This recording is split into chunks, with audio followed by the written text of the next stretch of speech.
I dërguari presidencial për misione të veçanta Richard Grenell ka reaguar pas deklarimeve të mbrëmshme të presidentes së Kosovës, Vjosa Osmani, se administrata Trump është administrata më pro-kosovare që kur vendi ka shpallur pavarësinë.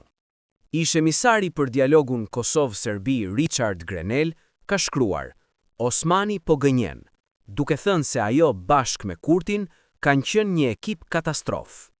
Ajo po gënjen, ekipi Kurti Osmani ka qenë një ekip katastrofë, dhe të gjithë e shohim qartë këtë. Ajo do të thotë gjithçka për mbjetesën e saj politike, shkruan Grenell në platformën X. Gjatë një interviste mbrëm në Syri TV, Osmani tha se bashkëpunimi me Shtetet e Bashkuara të Amerikës ka ndihmuar në hapjen e mundësive të reja për Kosovën në arenën ndërkombëtare. Ajo theksoi se së bashku me aleatët janë hapur dyer që më parë nuk kanë qenë të hapura, duke përmendur pjesëmarrje në samitin e NATO-s në Washington dhe në Bordin e Paqes, si hapa që kanë fuqizuar subjektivitetin ndërkombëtar të Kosovës.